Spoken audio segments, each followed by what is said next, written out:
Secretary of State Rex W. Tillerson held a hastily called news conference on Wednesday to deny that he was thinking of resigning. OwenAssociated Press Washington. When Secretary of State Rex W. Tillerson traveled to Saudi Arabia with President Trump last spring, he impressed hosts and visitors alike by swaying along with the traditional men's dancers swathed in white robes and brandishing swords.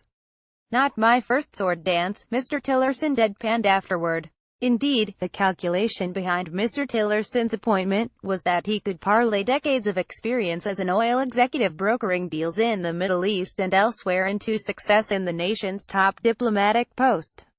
But as Mr. Tillerson has discovered, the most important target of any Secretary of State's diplomacy is the president he serves. Now the man brandishing the sword is Mr. Trump, who holds it over Mr. Tillerson's neck, poised to swing at any moment. The relationship between the two men has grown so acidic that Mr. Tillerson felt compelled to call an extraordinary news conference on Wednesday to deny that he was thinking of resigning, a move that paradoxically only increased speculation that he might in fact resign, of his own free will or not. Even if he stays, Mr. Tillerson is now a wounded figure, his credibility at home and abroad diminished by the perception that he does not have a close alignment with the president.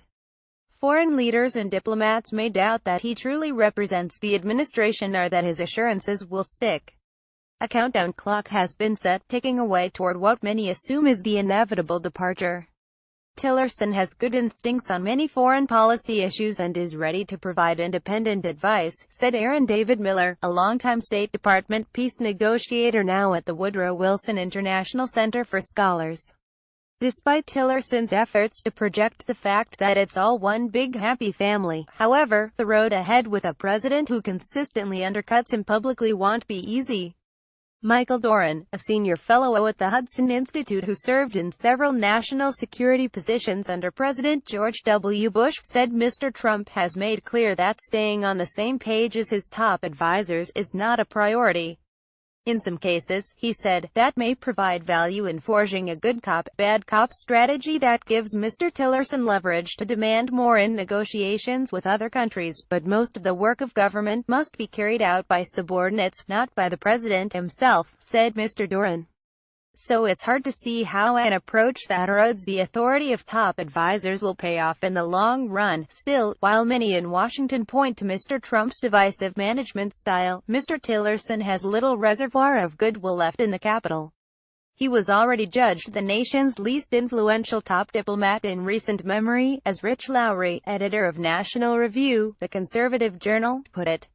He has alienated his own department with deep budget cuts and a diffident style while never bringing in a full team of his own. He has made few friends in Congress or the foreign policy establishment. He has maintained such a low profile that his clout was doubted from the start.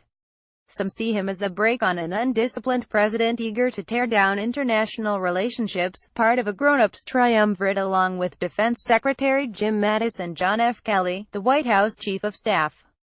Senator Bob Corker, Republican of Tennessee and chairman of the Foreign Relations Committee, cast Mr. Tillerson as one of those standing between the United States and chaos, but other than Mr. Corker, few rushed to Mr. Tillerson's defense in recent days, reflecting a larger disappointment with him.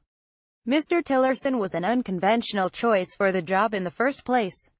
While he spent 41 years at ExxonMobil, working his way up to chief executive of the world's largest publicly traded oil and gas company, he was the first Secretary of State in American history without prior experience in government, politics, or the military, working for the nation's first president also without such a background.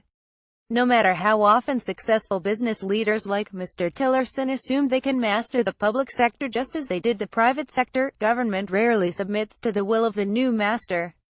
At ExxonMobil, Mr. Tillerson was the undisputed chief whose orders were not to be ignored and who had no need to engage the public if he chose not to. After 10 years running one of the largest companies on the planet, he was unaccustomed to the role of subordinate. And Mr. Trump does not make it easy for anyone to make that transition. The most successful secretaries of state were those with close working relationships with their presidents, like Dean Acheson under Harry Truman, John Foster Dulles under Dwight D. Eisenhower, Henry Kissinger under Richard M. Nixon and Gerald R. Ford, and George Shultz under Ronald Reagan. Condoleezza Rice was so close to Mr. Bush that she was seen as the most influential member of the administration in his second term. The ideal situation is where there is a direct and close relationship with the president, whereby the Secretary of State is seen as the primary spokesperson of the president and the administration on foreign policy, said Edward P. Jaragian, a longtime diplomat and director of Rice University's Baker Institute for Public Policy. This means the president has to empower the Secretary of State in this role. No Secretary of State was as close to his president as Mr. Baker, who had been a personal friend of the elder George Bush for decades since their days as tennis doubles partners at the Houston Country Club. "Nobody was going to get between me and my president," Mr. Baker said repeatedly. Other secretaries who could not reconcile themselves with their presidents did not fare as well.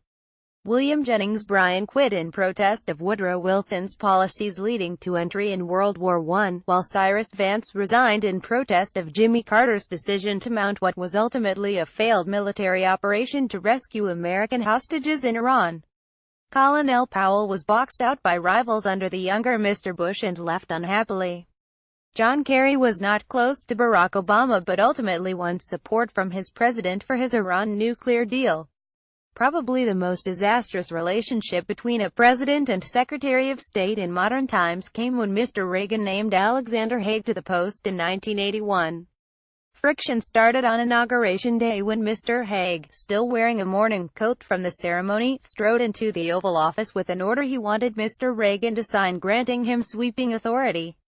Mr. Reagan declined and friction only grew. Mr. Haig threatened to resign repeatedly until one day, to his surprise, Mr. Reagan accepted. At his news conference on Wednesday, Mr. Tillerson expressed bafflement at the ways of the Capitol, in particular when pressed over reports he had derided Mr. Trump as a moron. "This is what I don't understand about Washington," he said. "I'm not from this place. But the places I come from, we don't deal with that kind of petty nonsense. And it is intended to do nothing but divide people." Mr. Tillerson did not deny using the word moron to describe Mr. Trump, although his spokeswoman later did on his behalf. Inside the White House, many discounted that denial and assumed that he did in fact say it.